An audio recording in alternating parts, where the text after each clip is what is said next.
wake up at 3:30, some other kid's getting up at 3 and he's got 30 minutes on you. Some of y'all have no idea what 4 a.m. looks like. If you want to wake up at 4, you gotta go sleep at 9. This is not good advice. In fact, it's probably harming you. Society is literally set up to damage our sleeping practices, and that's not a conspiracy theory, that's just a fact. If you went and gave everybody the same shoe size, then you're probably gonna find that some people in the population have messed up feet. Well, that's exactly what we've done with our sleep schedules, because for some reason the time overlords have slotted us all into this one schedule that doesn't fit everybody. But your sleep schedule isn't as simple as go to bed at this time and wake up at that time. There's a lot more to it. This video is going to have 4 parts to it. I'm going to tell you first about my background, my sleep schedules, because I've had quite a few of them and I've found one that works better than the rest. We're going to talk about how societal stigma around sleeping is fucking us up. We're going to talk about the 3 types of sleepers, and we're going to see whether or not it's possible to just become a morning person and go to bed earlier, like all of these entrepreneurs and gurus tell us, because that would be a great solution.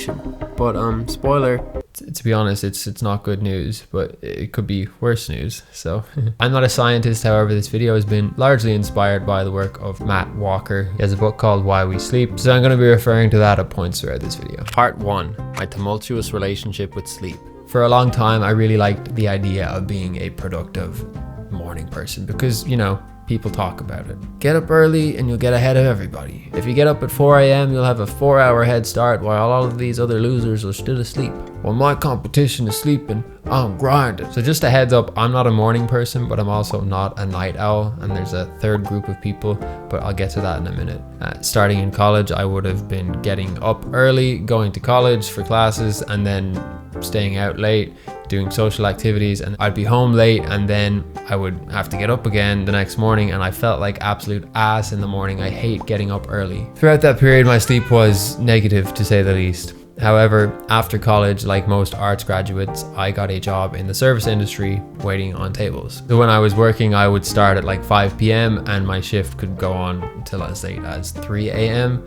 And then I'd go to bed sometime around then, and then I'd wake up and get out of bed at like 11 a.m. the next morning. And as far as the sleep schedule goes and how I felt pretty good getting up at that hour, and I felt fine going to bed at that hour. I was never like particularly tired going to bed at 3 a.m. However, I could not shake the notion that I was a lazy person because I was getting up at 11 a.m. I was sleeping in, and this really negatively impacted me. And I'm going to circle back around to the whole stigma around getting up late and night owls in just a little bit. But after I left the service industry, I had a simpler life and I was volunteering on a farm. So that meant that I had to get up earlier because we wanted to do our farm work before the midday sun. So we would start the shift at 7 a.m. And it was a much simpler life in the sense that there wasn't phones and stuff like that, which meant that there wasn't all of these artificial lights and things tricking my mind into thinking that it was daylight outside. So I thought, well, this is a great opportunity for me to become a morning person. So I was thinking, well, I'm going to go to bed at 9 every night, and I'm going to get up at 5 o'clock. I'm going to be a good little yogi. I'm going to meditate.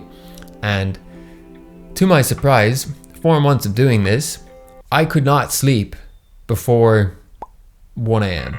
No matter what. I could go back to my tent. I was sleeping in a forest, so like absolutely no lights out there. And I would lie there for hours trying to fall asleep. Even though I got up at 6 or 7, depending on what was going on, I still couldn't fall asleep. So I could get up early, but I couldn't fall asleep no matter how early I got up. And I also found that when I got up early, I couldn't stay awake throughout the day. So I would always have to take a nap at like 2 or 3 p.m. I hate napping because I feel like a bag of dicks when I wake up from a nap. And despite having that feeling of exhaustion during the day, I still couldn't sleep at nighttime. Even if I pushed through and didn't nap, I still wouldn't be able to sleep. And I couldn't understand why I couldn't fall asleep. Like, the shop was closed, the digger was parked, the tools were in the shed, but my mind and body were still at work. Part 2 is about the societal stigma. I really wanted to get up early and be a lively morning person, you know, but I just couldn't do it. And I was ashamed of this. And when I got up early, I lacked creativity. I lacked motivation. I didn't feel good to be awake, other than the fact that I was awake early and I assumed people would think, oh, what a cool person, he's up early. But in my actual reality, I was like, why am I up? I can't do any of the things I want to do at this hour. And I know that come 10 p.m., I'm going to be able to enter this productive flow state and do lots of cool stuff. But then the issue with that is that when I was up late, I would be feeling ashamed because I was up late, because people say, oh, go to bed. What are you doing up at this hour? And then I'm thinking, well, if I'm up at this hour, I can't get up early, which is what people praise, but it's not actually contributing to a positive life for me. So I'm living for this societal standard and the presumptions that we make about people who get up at this time versus that time. But a few years ago, my understanding and perspective around all of this changed when I came across the book Why We Sleep by Matt Walker. And it really validated my experience around sleep schedules and allowed me to let go of that shame and just embrace the being that I am with the sleep schedule that I seem to have. And after digesting some of the ideas in this book, and Matt says it himself, society is literally geared toward early morning people succeeding and night owls being criticized, judged, and more ineffective as humans. Society says things like early bird catches the worm. And while that might be true, the night owl can also catch the worm, because the truth is there's many worms to go around. And this scarcity idea of getting up earlier to crush your competition isn't helping anybody. The societal system of starting school and work at like 8 a.m. strictly favors morning people because they naturally wake up at around that time. Whereas a night owl, naturally, their body is asleep, yet they're still expected to get up and perform and do the same things that these other people are doing, even though naturally their sleep schedules are completely different. Part 3, the types of sleepers. So earlier on I mentioned that there's 3 types of sleepers, or chronotypes is what they're called. The first is the morning lark, the person that gets up early and can fall asleep early at night. The second is the night owl, who can only fall asleep in the early hours of the morning, so that's like 1 or 2 a.m. And then they, as a result, need to get up later in the day, maybe 10 a.m. But then there's a third type, and that's a hybrid between the two, but a leaning toward the night owl. So you might be able to get up earlier, but you still can't sleep until later. So I would put myself in that category because I can get up at, 6 or 7 a.m. and be reasonably okay for the day. Maybe sometimes I'll have like a crash where I need a nap if it's particularly hot outside. But even if I get up at 6 a.m., I'm still not going to be able to fall asleep until around 1 a.m. Now, the reason we have these 3 chronotypes is because of our circadian rhythms. And not everybody has the same circadian rhythm. And the circadian rhythm is determining when your body is most awake and when it's most asleep. So our morning person is going to be more awake in the morning time compared to an evening person, or that hybrid form, because our body is just waking up at a later time. There's just a few hours difference. Here's a chart from the book which shows what a circadian rhythm is. Pause the video if you want to have a look at that. And from a historical standpoint, this was a really good thing, because if we're all in a tribal setting outside and we're trying to protect ourselves from wild animals or enemies or whatever, it's better to have staggered circadian rhythms, because it means that while the morning people are asleep, the night owls are still awake. And so when the night owls fall asleep, then the early morning people will start waking up. So you're going to be less vulnerable throughout the night. But then society came along and fucked it all up, because we all have to go to school at this time. We all have to go to work at that time. You set your alarm, which just totally screws up and increases the cortisol when you wake. And your body is just like, what are you doing, bro? I'm trying to sleep right now. But your society is saying, oh yeah, but you got to get up and be successful.